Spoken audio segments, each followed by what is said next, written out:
My name is Jack Mercer. I'm 42, originally from a small town in Montana, where people still nod at each other in the street and don't lock their doors at night. For the past 15 years, I've worked in the private sector as a mechanical engineer, mostly on defense contracts. It's the kind of work that takes you far from home for long stretches of time, months, sometimes a year. This last job was in Riyadh, working with a military contractor upgrading combat systems for Allied forces. The money was good, better than anything I could make stateside, but it came with a cost. I was gone more than I was home. I thought I had a marriage that could handle that. I met Claire in Houston back in 2010. She was bartending part-time, working on her degree in graphic design. She had this easy laugh, a sharp wit, and eyes that made you feel like you were the only one in the room. We dated for 2 years before I proposed, married in a courthouse ceremony because we didn't want the fuss. Just her, me, and a couple of our closest friends. Simple, honest. I loved her. God, I did. I thought we were building something real. 10 years married. No kids, but plenty of plans. We had just started talking about buying a piece of land in the hill country, something quiet, with space and air, a place to grow old. That's what we said to each other. Let's grow old here. I was 7 months into the Riyadh contract. Long days, long nights, lots of sand, and a laptop that buzzed with Claire's messages every morning. At least it used to. Then they got shorter, less emojis, less I miss you. I chalked it up to distance fatigue. Everyone said that happens. You push through. Then, on a Thursday, just another blistering day of solder smoke and military grade schematics. I got a message, not a call, not a video chat, just a goddamn text. Jack, I can't do this anymore. I've filed for divorce. Please don't contact me. That was it. No punctuation beyond the period. No explanation. No warning. No, we need to talk, or I'm unhappy. Just an execution. I read it 3 times. Then I read it again. My hands didn't shake. My heartbeat didn't race. It was worse than that. It felt like I had just flatlined. The world blurred. Out into static, I called her. Straight to voicemail. I emailed, bounced back. I tried her Instagram, already blocked. Our shared Spotify account had my name scrubbed from the login. Netflix password changed. Gmail locked out. It was like I never existed. I remember sitting there in the mess tent under those flickering fluorescents, staring at my phone as if willing it to undo what it just did. I felt nothing, then everything, all at once. A white-hot pressure behind my eyes, tightness in my chest like I was being crushed from the inside. Rage, sorrow, confusion, they fought for space in my head like dogs. It got worse, I checked. Our bank account, empty, joint savings, checking. Even the emergency fund I set up when my dad had his stroke. $78,000. Gone. Every dollar I'd earned, breaking my back under a sun that made your skin feel like paper. Gone. I tried calling the bank, but there wasn't much they could do. We were both on the accounts. She had every right legally. Morally, that's another story. I didn't sleep for 3 days. I couldn't eat. My co-workers noticed, but no one pried.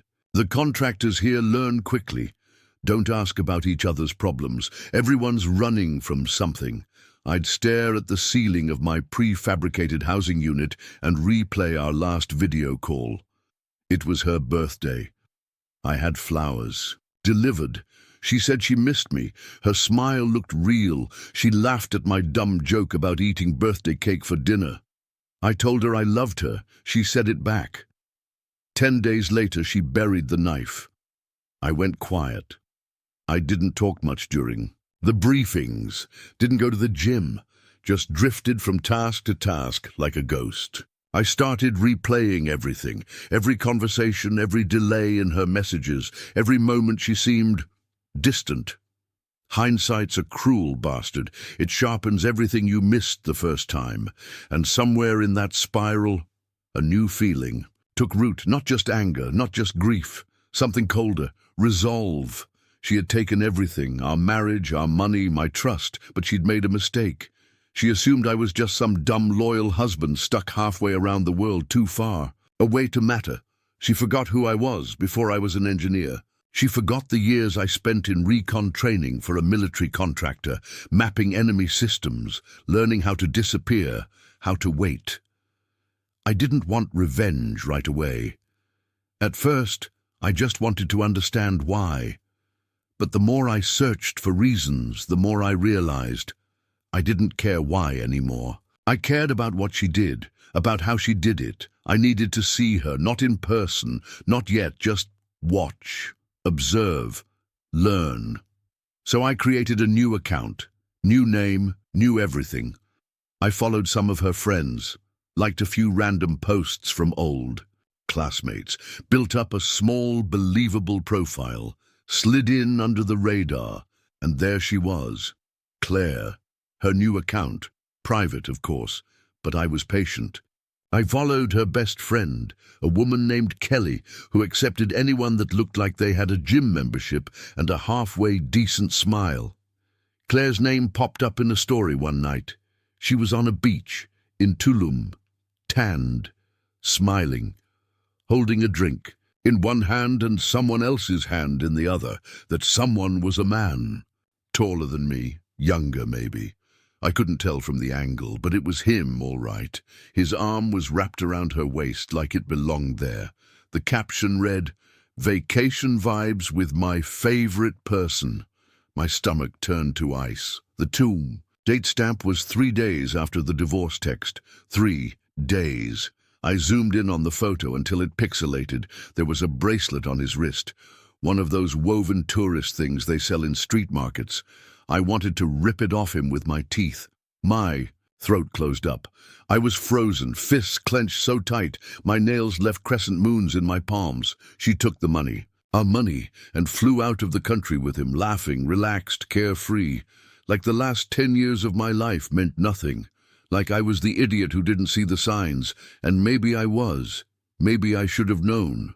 But now I was awake. I stared at that photo for a long time, memorized his face, the slant of his nose, the stubble on his chin, the watch he wore, cheap, digital, probably waterproof, probably didn't even know what I used to do for a living, or who he was messing with. Then I whispered it, so quiet I barely heard it myself. She has no idea what's coming.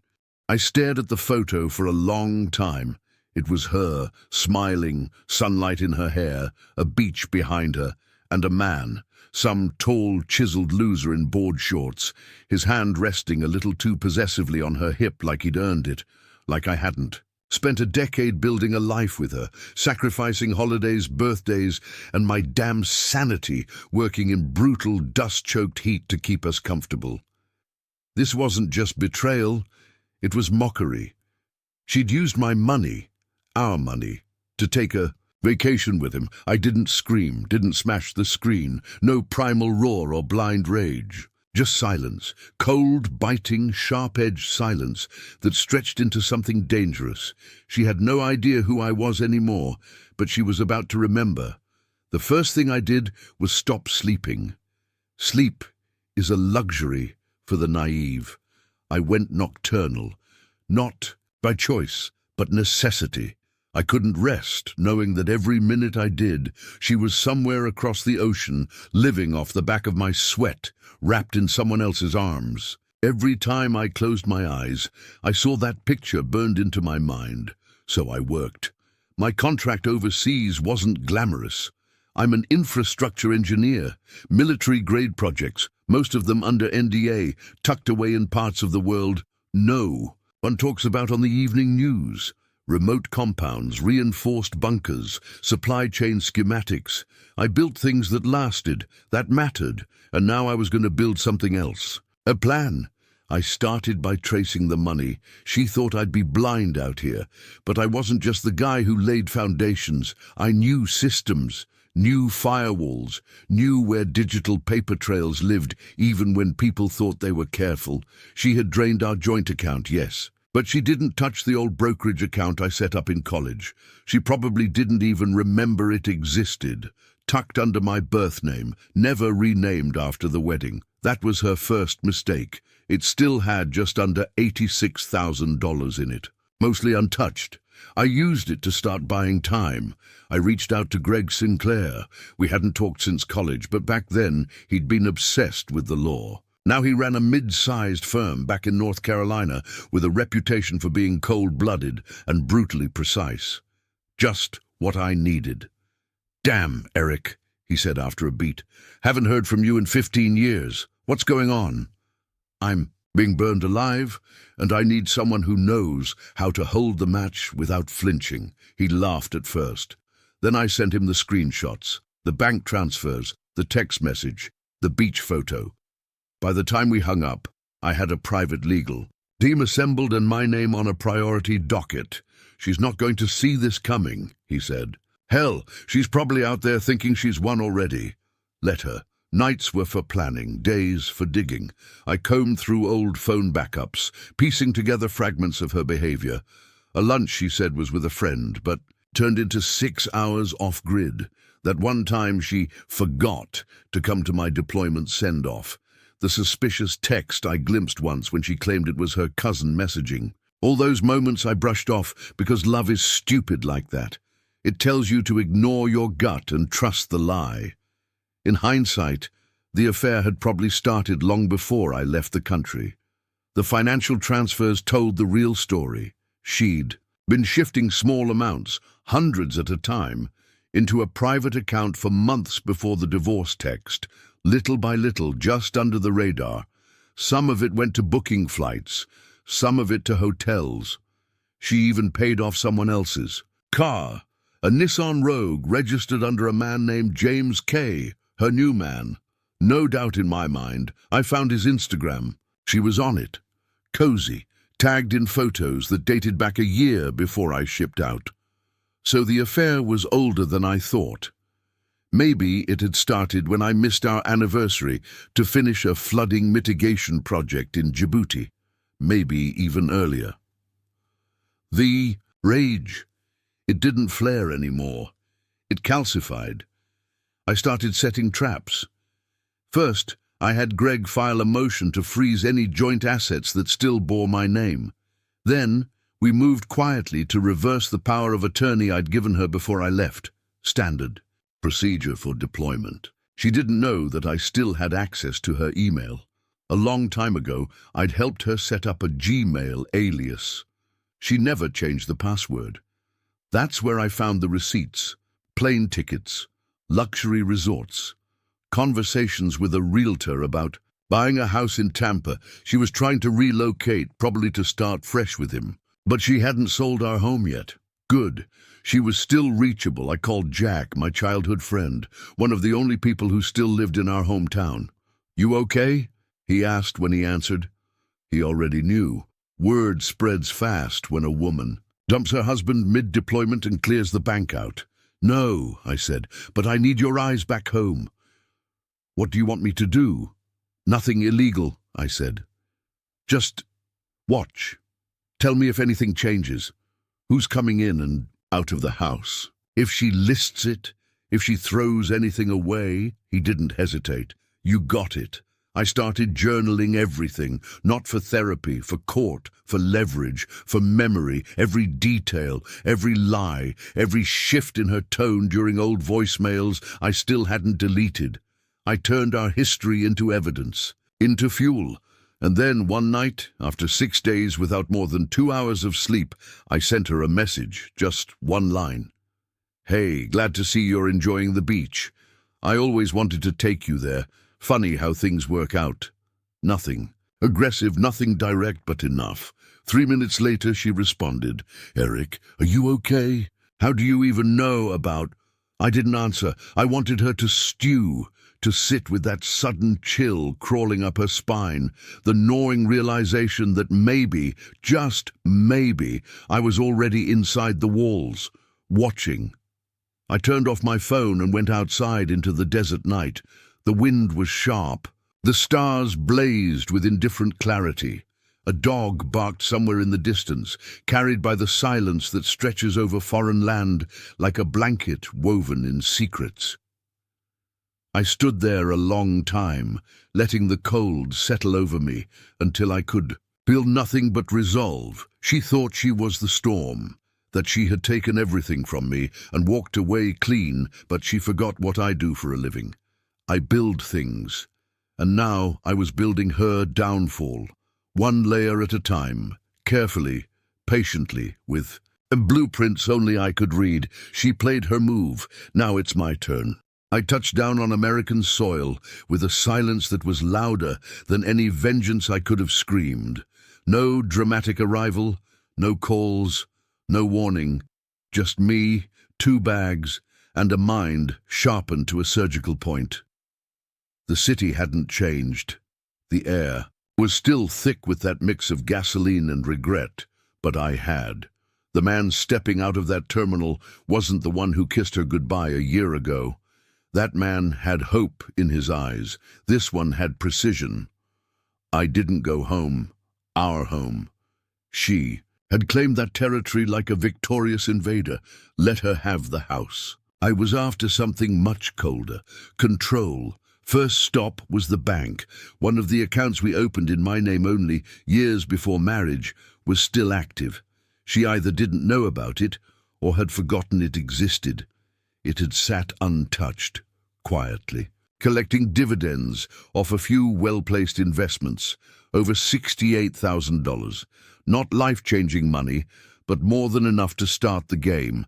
I transferred half to an offshore account I'd set up in Singapore under a new LLC I created while overseas. The other half I used to retain the best damn divorce attorney this side of the state line, the kind that doesn't advertise, the kind with a waiting list who only picks clients when there's blood in the water. He smiled when he read the text she sent me. "Ah, the digital guillotine," he said. "Cold. I like it." I handed him a file of everything I'd uncovered abroad.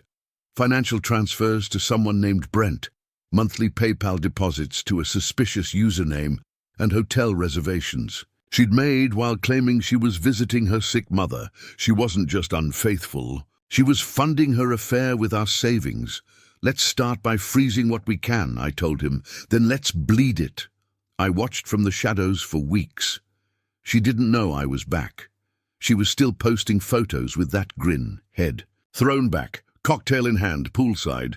The same laugh she used to reserve for our private jokes, now offered to another man like a recycled gift. She thought she'd won. She didn't know the IRS would be getting an anonymous tip about some unreported income soon, or that her employer's compliance officer would receive screenshots of her little side hustle on company time.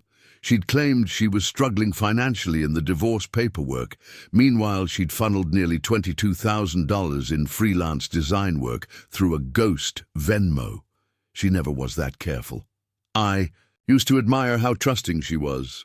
Turns out, that's just another word for sloppy. The first time I saw her in person again, she didn't see me. She was at a boutique cafe downtown, laughing across the table from Brent, a real estate agent with veneers too big for his face. She touched his wrist when she laughed. The same touch that once meant intimacy now looked rehearsed. I walked past them, slow and deliberate, my reflection caught in the cafe glass as I moved.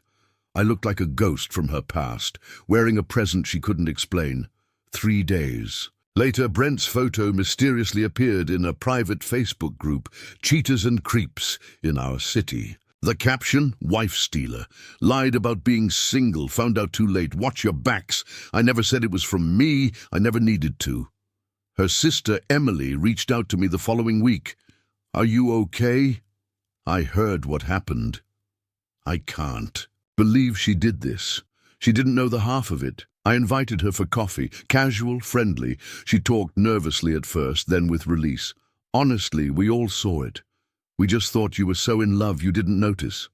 The late nights, the deleted messages, how cold she got when you left." I kept my tone even. "We all miss what we don't want to see." Emily nodded. "But she's spiraling now. That guy Brent, not who she thought he was. He has a kid, still technically married, and someone sent her boss all these financial docs. she might lose. Her job, I blinked slowly. That's unfortunate. A flicker passed across Emily's face, a hesitation. She knew, or at least suspected. The next play was legal. I filed a motion for financial discovery. She hadn't reported the full extent of her assets. I had proof. Offshore transfers, cryptic PayPal records. My attorney delivered it in a manila folder that looked like any other. But this one, this was a blade. She finally saw me. Truly saw. Me at the courthouse. I was calm, crisp suit, clean shave, a nod of acknowledgement. She was visibly shaken. Not in a dramatic soap opera way. No tears. Just that tight-lipped panic of someone realizing they're not driving the car anymore. Outside, the courtroom, she approached me. "Why are you doing this?" I tilted my head. "Doing what?" "You know what I mean." I leaned closer, just enough to unsettle. "I'm responding." A pause. Her pupils narrowed. "I made mistakes, okay?" she whispered like a child. Caught in a lie, I smiled slightly. "You made moves and now it's my turn." She stepped back like I'd slapped her. I didn't push too far too fast. This was a slow burn. A chess match, not a brawl. I wanted her to feel it piece by piece, the loss of narrative, the slipping grip. I leaked enough that friends began pulling away. The couple friends who used to host game nights now didn't return her texts. Her gym buddies whispered when she walked by. She posted less online, no more sunny brunches, no more new beginnings. Then came the final step in this chapter. I mailed her a package. No note. Just a framed photo from our wedding. Her smiling at me, mid-laugh. Behind the glass, tucked neatly, was a printed screenshot of the Venmo transfer to Brent labeled, "For the weekend." She'd recognized the implication. It wasn't blackmail. It was memory. I was reminding her that I knew, and that knowledge, wielded with silence, was far more terrifying than rage. A week later, I ran into her at the grocery store. Her hair was pulled back in a way she never used to wear it. She looked smaller somehow, not physically, but spiritually. The shine was gone. "Are you following me?" she said, voice low. "No," I replied, grabbing a box of cereal. "I live here, always did." She hesitated, her eyes flicking too. The register, as if gauging whether to run or fight. "You've changed," she said finally. "No," I said, looking her in the eye. "I've returned." There was a silence between us then, thick and charged. "I don't know what you're trying to do, but this won't bring any of it back." "I don't want it back," I said. "I want you to understand." "Understand what?" I leaned in close again, calm. I didn't raise my voice. "That actions have consequences, and some people don't just walk away quietly." She swallowed. Her hand trembled slightly on the cart handle. "That night, I got a text from an unknown number. 'Stop this, please.'" I didn't reply. I watched her from the apartment window as she left his place in the early hours, alone. Her face was pale. The world was crumbling, slowly, quietly, exactly how I planned it. She was beginning to realize I wasn't just reacting anymore. I was building, reconstructing the story she tried to burn. I didn't raise my voice. I didn't have to. She finally understood. The silence after the storm is always the loudest. When the first pieces began to fall around her, her job suspension, the anonymous audits, the subtle unraveling of her new life, I kept my distance. From the outside, it looked like coincidence. But by the time she suspected I was behind it, it was far too late. She hadn't seen me in months. Not since our brief loaded encounter at the grocery store, where I'd stood 3 feet from her, and said more with a smirk than I ever needed to with words. Now she was scrambling, calling mutual friends for support that never came, leaning on the man who was growing colder by the day, because I'd quietly ensured his secret surfaced too. She didn't know yet that I'd used every sleepless night overseas to weave this web. She only knew it was tightening, and it was time to pull. The final thread. I sat across from her in the mediator's office. She looked like a shell of the woman I'd married, hollow-eyed, defensive, worn down by the very storm she'd set in motion. She was trying to renegotiate the divorce terms. "Things have changed," she said. I just think we should talk. You've always been fair." Fair. That word hung in the air like a bad joke. I didn't speak. I let the lawyer beside me lay out the facts. Her request to revisit alimony? Denied. Evidence of financial misrepresentation was already filed. She hadn't disclosed the offshore account I traced, ironically, the one she siphoned my salary into while I was away. She started fidgeting. "I didn't mean to," she began, but I raised a hand. "No," I said quietly. "You meant to. You just didn't think I'd ever figure it out." The mediator looked between us, suddenly aware this wasn't just paperwork. It was reckoning. After the meeting, she followed me into the parking lot. "You set me up," she hissed. I turned slowly. "I gave you rope. You tied the noose yourself." She wasn't ready to hear the full extent, but I was done keeping it to myself. The job she lost. I hadn't gotten her fired. I'd simply sent the HR department screenshots of her workplace messages, the ones she carelessly left in our shared iCloud. Inappropriate exchanges, breach of conduct, all documented, all traceable, all hers. Her boyfriend's business? I never touched it. But when the right people found out he'd been using investor funds to bankroll trips for the new girlfriend, they did what I didn't have to. Her family, especially her parents. They'd begun calling me again, not out of love, out of confusion. They'd always believed her version of things, that I'd been distant, controlling, obsessed with work. But when I returned and stayed silent, when I took nothing, when I said nothing, they started to wonder. And when I shared a few emails, a few timelines, a few inconvenient truths, their silence toward me turned into questions for her. The final piece was personal. She thought she'd buried the past, thought she could rewrite our history with a few texts and a clean break. But I kept a journal. Every flight, every deposit, every FaceTime call she missed, every excuse. I documented the shift. The moment love turned to calculation in her eyes, I kept it not out of bitterness, but because I knew the truth would one day need a witness.